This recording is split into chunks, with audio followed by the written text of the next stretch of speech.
স্বর্ণের দামে নতুন রেকর্ড, প্রতি আউন্সে ছড়ালো $4,800। প্রতীক পাওয়ার পর মাঠে নামছেন প্রার্থীরা, শুরু ভোটযুদ্ধ। প্রতিদিনের নিত্য নতুন আপডেট পেতে চ্যানেলটি সাবস্ক্রাইব করে আমাদের সাথেই থাকবেন। এবারে বিস্তারিত।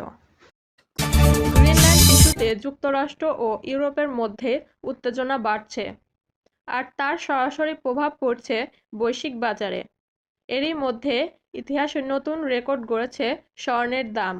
প্রথমবারের মতো প্রতি আউন্স স্বর্ণের মূল্য ছাড়িয়েছে $4,800। বিশ্লেষকদের মতে, ভূ-রাজনৈতিক উত্তেজনা, ইউরোপীয় দেশগুলোর ওপর শুল্ক আরোপের আশঙ্কা এবং যুক্তরাষ্ট্রের ওপর বিনিয়োগকারীদের আস্থা কমে যাওয়ায় নিরাপদ বিনিয়োগ হিসেবে স্বর্ণের চাহিদা বেড়েছে। অন্যদিকে রূপার দাম সামান্য কমলেও সাম্প্রতিক সময়ে সেটিও রেকর্ড উচ্চতায় ছিল।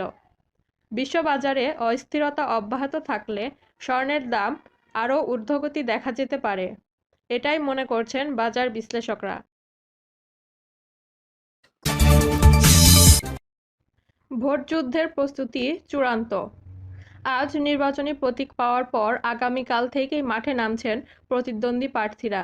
মঙ্গলবার প্রার্থিতা প্রত্যাহারের শেষ দিনে নির্বাচন থেকে সরিয়ে দাঁড়িয়েছেন 305 জন। ফলে চূড়ান্ত লড়াইয়ে থাকছেন প্রায় 1,967 জন প্রার্থী।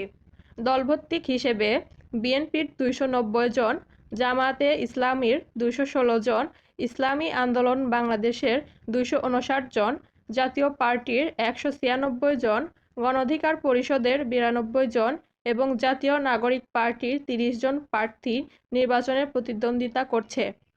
এছাড়া 3 শতাধিক স্বতন্ত্র প্রার্থী মাঠে রয়েছেন। এর মধ্যে অর্ধশতাধিক বিএনপির বিদ্রোহী প্রার্থী বলে জানা গেছে। নিষিদ্ধ আওয়ামী লীগের বহিষ্কৃত নেতা সাবেক মন্ত্রী আব্দুল লতিফ সিদ্দিকীও স্বতন্ত্র প্রার্থী হিসেবে ভোটের লড়াইয়ে রয়েছেন। রমজান মাসের আগে এলপিজি সরবরাহ স্বাভাবিক রাখতে উদ্যোগ নিয়েছে সরকার ও ব্যবসায়ীরা।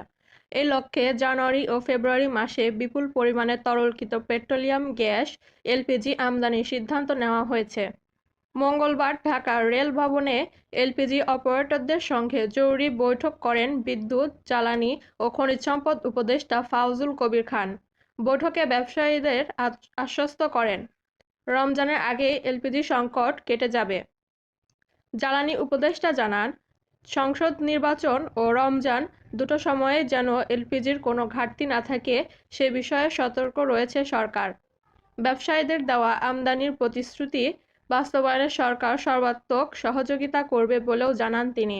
অন্যদিকে এলপিজি অপারেটররা জানান, আন্তর্জাতিক পরিস্থিতির কারণে আমদানিতে কিছুটা বাধা তৈরি হলেও চলতি মাসে 12টি কোম্পানি 1,67,000 টনের বেশি এলপিজি আমদানি করবে। ফেব্রুয়ারিতে এই পরিমাণ আরও বাড়ার পরিকল্পনা রয়েছে।